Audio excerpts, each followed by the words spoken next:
really. Here we go. Y'all, this is...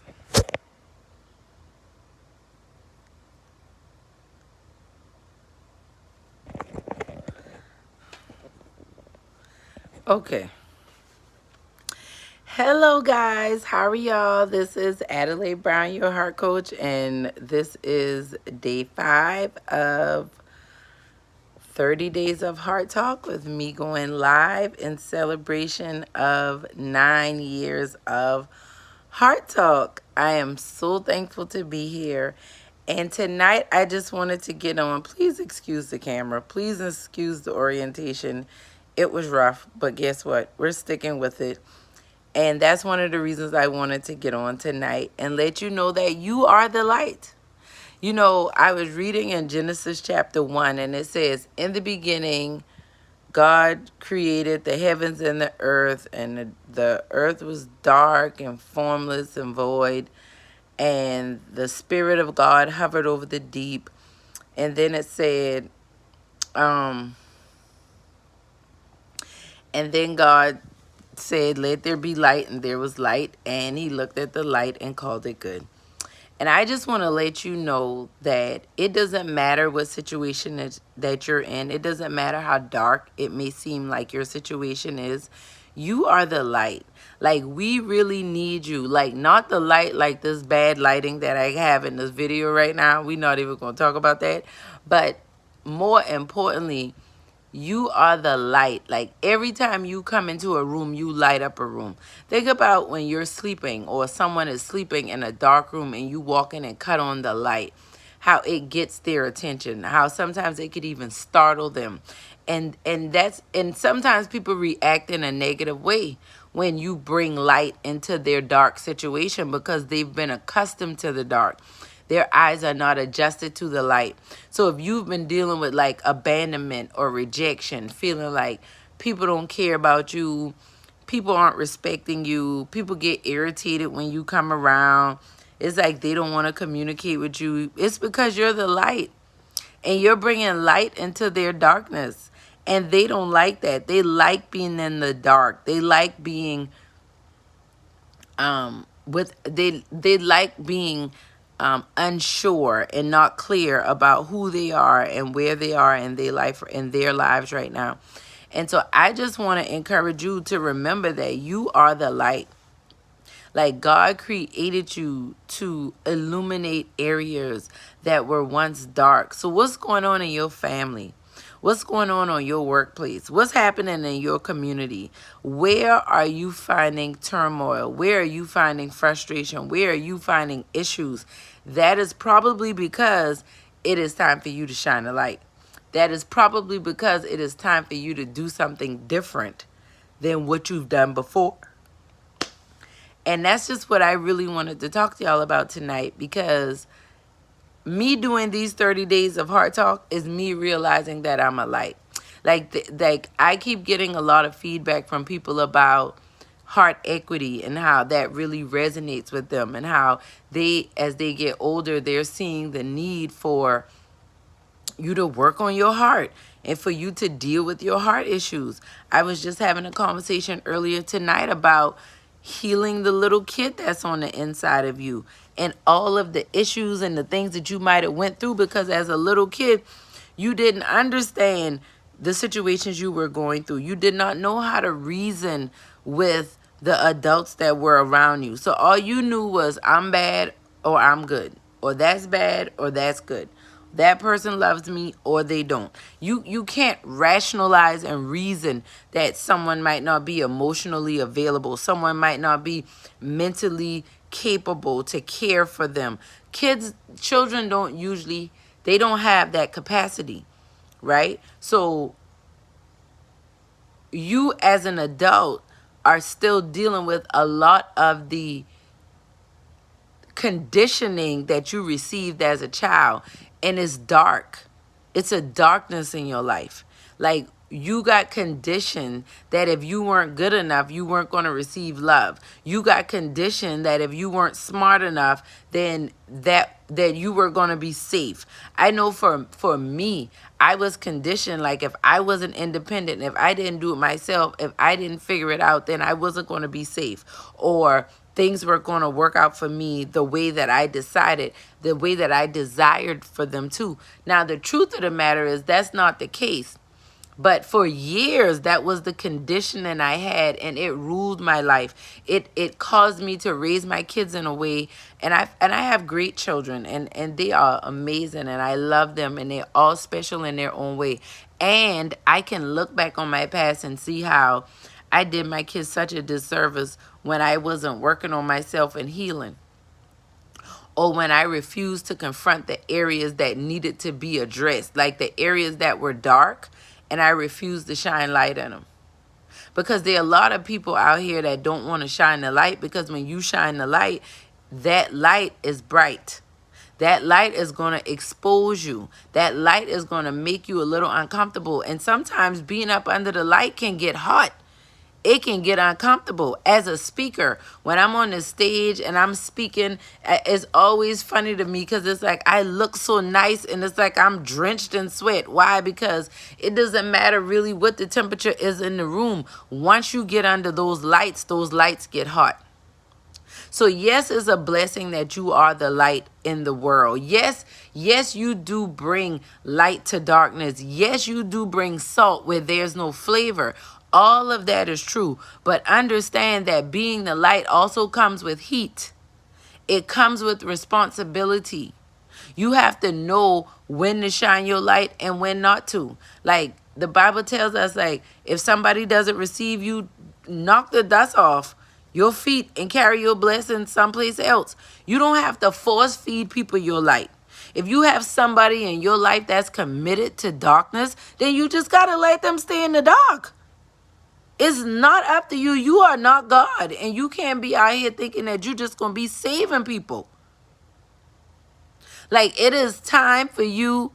Oh, what's up, man? I'm so glad that this helped you. It's such a blessing. Thank you for letting me know that too, Tamara. I'm so glad. And thank you for being here. Thank you for the support. And it's so true. Like, when you think about being the light, I know for me, when I first gave my life to Christ and I really started on this walk and I realized, I am a light. I am the salt in the earth. I was reading in Matthew, reading the Beatitudes, and I started embracing this idea that, like we are fighting giants like David did, right? Like we are light and darkness. That's what David did when he killed Goliath. Goliath was like a dark cloud over Israel, and David came in and brought this bright light, right? But like one of the things that I realized as a part of this journey of learning that I am the light is also knowing when I don't need to be. Also understanding where my place is versus where it's not. Jesus didn't try to save everybody, so why am I? Like, why would I be out here trying to make everybody hear me and believe me and accept me and get what I'm talking about? That is not the goal. The goal is to do my best. One of my favorite songs is The Little Drummer Boy. It's a Christmas song, but I love it. I listen to it. I have a particular version of it that I love, the Ray Charles version. Oh my God. It is like, I love it. It just does something to me. But the thing that I love the most about that song, he said, I played my drum for him. Ba-rumpa-bum-bum. I played my best for him. Ba-rumpa-bum-bum. Me and my drum. Like everybody else, the wise men, they brought their frankincense, their myrrh, their gold, their oil. They did all of that. Everybody had gifts for Jesus. But the drummer boy, guess what he had? He had his drum. And he played his drum. And see, far too often, we think our little drum or our little light is not enough. And I just need you to know your light is not only enough, it is more than enough. The world needs more of what you have. The problem with you and why you're frustrated right now is because your dreams and your goals aren't big enough. Like the things that you're trying to do, you know you can do. And it doesn't require you to change and be somebody different. But when you come in and you bring light to darkness, you transform the environment. When the room is dark and you cut on a light, you transform the environment. When a food does not have any seasoning and you add salt to it, you transform the environment in that plate, in your mouth when you eat that food. It is completely different versus it not having any flavor, any seasoning. So all I'm saying to you is shine your light. Shine your light. Shine it unapologetically. And if people reject your light, carry your light someplace where it's well received. I always love to be around people who shine their lights bright. I'm not intimidated by the heat from somebody else's light. I would much rather hold up a fan, like I got this fan behind me. I would much rather hold up a fan or put up a fan behind us so both of us can stand under this light and we can shine together. And all I'm saying is when the light gets hot, just understand that you can take a break. You can cool down. That you don't always have to worry about illuminating the room, but just understanding when you be that in order to have, you have to do. But in order to do, you have to be. And in order for your light to shine, you have to be. You have to quit trying to perform. You have to stop signing up to this idea that working hard is smart. You have to stop feeling like you have to do more to feel accomplished and feel complete. What I'm telling you is, it's time for you to do life differently, and it's time for you to let your light shine. And you're going to have to get honest about all the places, the spaces, the memories, the experiences that are causing you to flicker and to shine in a very dull way. You've been shining at 20 watt, and God created you at 1,000 watts. Yeah, you might be lighting up the room, but it's dim compared to what it could be if you embrace all of who you are. Embrace all of who you are. All of what you've been through. All of who you came from. Because if they weren't who they were, you wouldn't be here to be who you are. And nothing from your past is holding you back. Nothing from your parents' past is holding you back. Nothing from your grandparents' past is holding you back. It's all what you believe about it. That's all it is. If you believe you can, you're right. If you believe you can't, you're absolutely correct. You just have to choose which one you're going to believe. So with that being said, let your light shine. I need you to let your light shine. I need you to let your light shine even if you got to cry while your light is shining. I need you to let your light shine even if that means you have to get a new wardrobe because the wardrobe you were wearing before was too hot with this light. See, I had to learn that even in my darkest hours, I'm shining a light if I'm willing to be authentic and be vulnerable and be real about who I am, whose I am, where I am, and what I'm called to be. See, we worry too much about how versus focusing more on who we need to be for this outcome to happen. People like to say, well, I don't have the money for that. You will have the money if you get more focused on being that person, being that individual. Being that individual will cause you to do the thing to have what it is that you want to have. And so I know what it feels like to want people to understand you. I know what it feels like to want people to get you because that was me for a very long time. Even on this heart coaching journey, I started doing Heart Talk 9 years ago.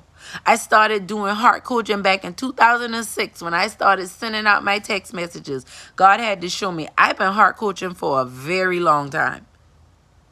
But I had to stop idolizing the validation of others. I had to stop needing other people to tell me I did good. I also had to stop allowing the weight of their criticism to make me feel so bad. That, like they said, if you get moved by their praises, you're going to be moved by their criticism as well. You got to believe in yourself even if nobody else believes in you. If God gave you that thing, that's all you need. And you have to be committed to whoever it is you got to become to see that thing come to pass. You're going to have to stop trying to fit in from what you knew. What worked in school is not going to work now. Like the Lord told me this, and this is so powerful, and I'm still praying and meditating on this. He said the reason why you can't keep doing it the way you were doing it is because that's on the world system. The Bible tells us, those that are believing in Christ, that we must be in the world but not of the world. So if I'm trying to operate in a system that's of the world, it's inefficient. It's inefficient for kingdom business. And the reason why you've been feeling like your light ain't working or your light too dim is because you've been trying to plug your light in the sockets that are not kingdom minded. So you're never going to get the full power, the full energy, the full surge that you need until you get kingdom minded, not religious minded, not money minded, but kingdom minded. What have you been called to do? Do that thing. Do that thing with a tenacity. Do that thing with a sense of urgency. And be honest with yourself about the things that are not working. Be honest with yourself about the things that are not going good for you. Stop denying how you feel. Stop denying what you have experienced. Stop telling yourself you're okay when you know you're not okay. You get set free when you validate what you're feeling, but don't allow it to control you.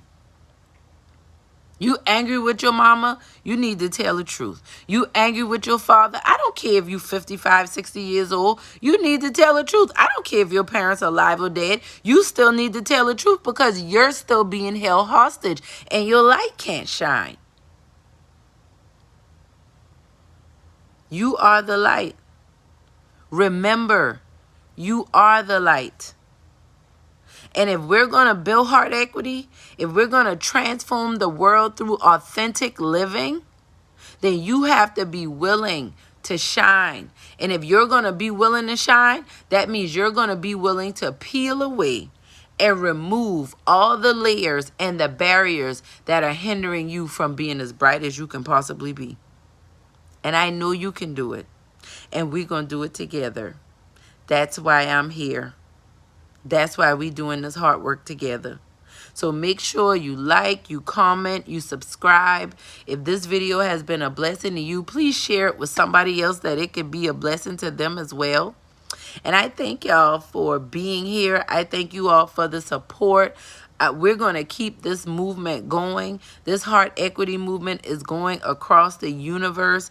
People's lives are changing. My mission is to heal the world. The Bible tells us that the Lord judges us by the quality of our hearts. That's why he tells us to guard our hearts. And he called me to work with individuals to confront matters of the heart so that they can heal, tell themselves the truth, and authentically transform their lives. And that's what this heart work is all about, authentic transformation. I thank you. I love y'all. I appreciate y'all. Remember, like, comment, subscribe, share the channel. My goal is to get to 1,000 subscribers by December. That's where I'm trying to be. We at 184 today. So I want y'all to please help me get to 1,000 subscribers so we can continue to spread this message of heart talk and heart equity across the globe. I love y'all so much.